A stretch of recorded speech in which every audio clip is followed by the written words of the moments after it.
Welcome to the Great Loop aboard the Perch. This is leg 80 of our Great Loop adventure. We're continuing on the 10-tom today, taking a pretty long run from Demopolis to Coffeeville. And we actually would have an issue along the way and have to turn back to Demopolis, but I'll explain that as we go through. I did want to go ahead and show you some of the video because it was kind of an exciting morning. Everybody was up early and ready to lock through at the Demopolis lock. There were about 14 looper boats, I believe, in the lock, so it was really kind of a lot of fun getting everybody settled, getting everybody secured. The Perch was kind of one of the early ones into the lock, so we were rafted up to our buddy boat, Light and Salty. And as the doors opened and everybody was ready to take on this next leg of the day, you'll see in the next video, as everyone comes out of the lock, when there's that many boats coming right off the dock and into a lock, it takes a little bit for everybody to reposition, the faster boats passing and kind of taking the lead, but being courteous and doing a slow pass, and the slower boats kind of falling back. But as we went through, we hit a rock, and there is the Perch being hauled out at Demopolis. So what happened? Well, basically we left Kingfisher Marina.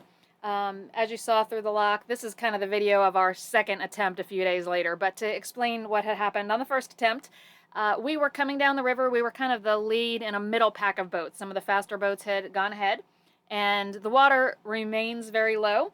And as we were approaching a tow who was coming towards us, they asked us to pass on the one.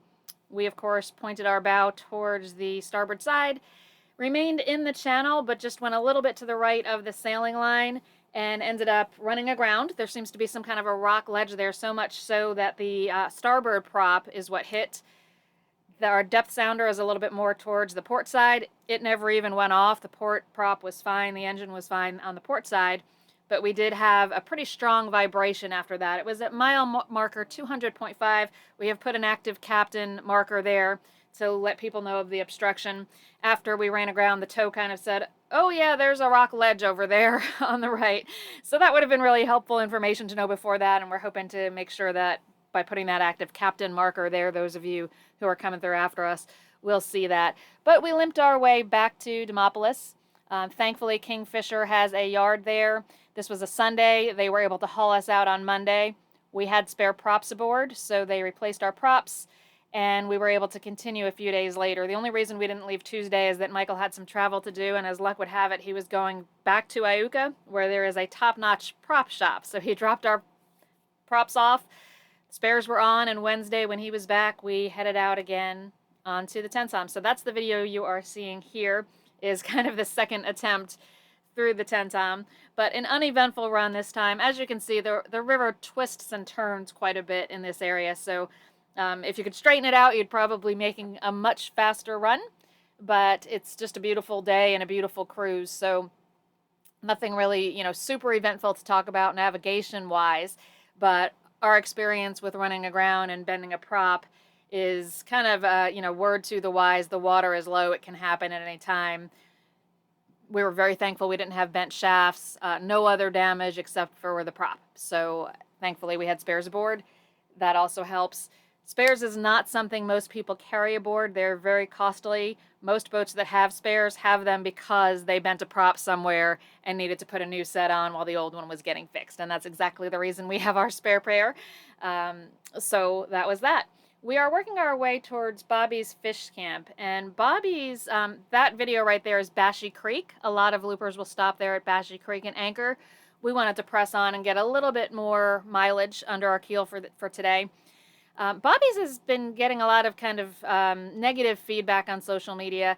I just want to kind of tell you about our experience. We had a very good experience. It is not a resort marina. It is not really a marina even to speak of. It is some docks you can tie to. It's a lot like anchoring, but you have power. There are not a lot of services there, but they do have fuel, and it's a much needed fuel stop for many people. So we're hoping to support them to be able to remain there for those that do need, particularly the fuel stop. But we received friendly, courteous service. It was a beautiful setting. We were tied up there with about 4 other looper boats, I believe. Many of the boats coming through this season have rafted off 2 and 3 deep, which I think would change the picture a bit. But for us, everyone had power. Everyone was tied directly to the dock. There's the boats, as you can see, that were tied up there for Bobby's for the night. We enjoyed docktails and a beautiful sunset that just the way it was reflecting seemed to be coming from every direction. So we really enjoyed our stop at Bobby's. Our Nebo log for the day shows we were underway for about 9 hours, covered about 84 nautical miles.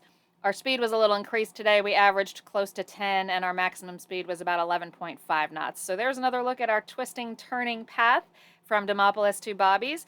Much thanks to Kingfisher Marina for getting us back on the water quickly. We'll be back soon with our next leg, and that will take us from Bobby's Fish Camp to an anchorage on the 10 time.